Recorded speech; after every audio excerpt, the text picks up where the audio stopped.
Hello, welcome to step 0 and like a half. It's a supplementary. Sorry to drag this out. You're welcome to skip it if you feel confident in your site selection. I know you're probably chomping at the bit to get going and move on to actual step 1. We're not there yet in this video.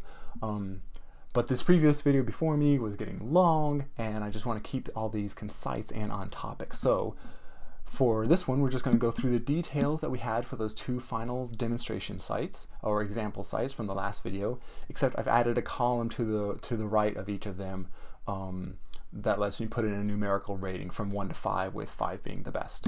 So now let's just go through and decide what we do or don't like for each attribute. And it's all, your intention is all important here. So going into this, my intention is a private garden for supplemental food production for myself and maybe a limited distribution to some neighbors around me. All right, site 1, 1,200 square feet. It's almost perfect. A little bit on the small side. Really, it means that it's going to present a challenge to me to actually, if I want to intensify my production, I'm not going to be able to sprawl, which is the easy way to grow. I'm going to need to be very intentional in my later planning steps. 14,000 square feet, however, is getting a little bit too big. It's nice and wide open for whatever plans I've got, but it presents a challenge in that I'm not going to put it all into production, and so that leaves a lot of the field to deal with, even though I'm not going to harvest anything from it.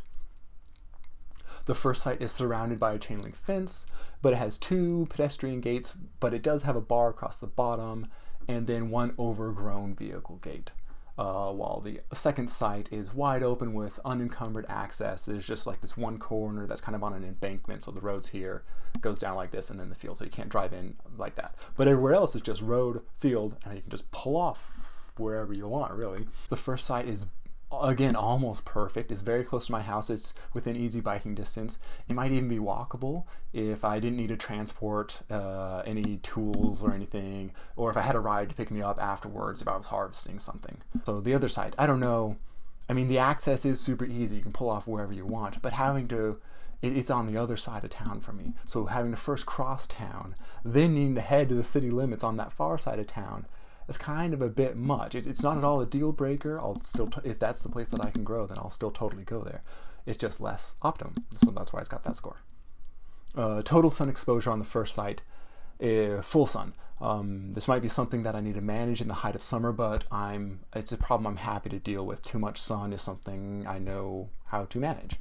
The other site, again, same deal, full sun exposure. The site's plenty large enough that any little spots of shade by a couple of trees in that wall are of no consequence to me. So if we take all these ratings and condense them to a simpler table, then sum them, we get our numerical answer, right? And hey, wouldn't you know it, the small yard in town pretty well fits my desires of a small personal garden. But do beware choosing your site simply upon looking at these numbers at face value, right? Apply some critical assessment. You should still be able to look at the site as a whole and decide it's all worth it. I know this example didn't yield much of a difference in rating, but if I had looked at these sites and then, if I'd looked at more sites, then we would see a greater spread in these numbers. For now, I know that this first site, even though it's only like 13% higher of an overall rating, I know it appeals and fits my intentions. So knowing your choice is relevant is good, but you should also know when not to listen to the rating. What if I wanted to run a small for-profit farm and I found a site with near perfect 5s across the board, but the only access was a pedestrian gate with a bar across it. No easy wheelbarrow access, and definitely no vehicle. Porting supplies in and out, produce in and out, is going to be a real chore. I think I would choose another location that's perhaps less ideal in other ways, but just simply easier to move around with and access as I need. But then again, if I were assessing sites with this kind of intent in mind, I'd likely rate them differently as well, right?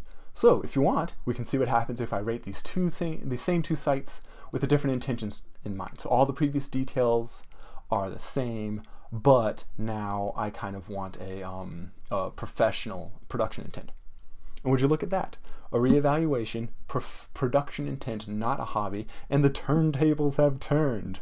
The second site is favored by my subjective rating because transport's still the same as they're still in the same place as location of my residence. The sun is the same because, again, the site is the same, so the sun did not change.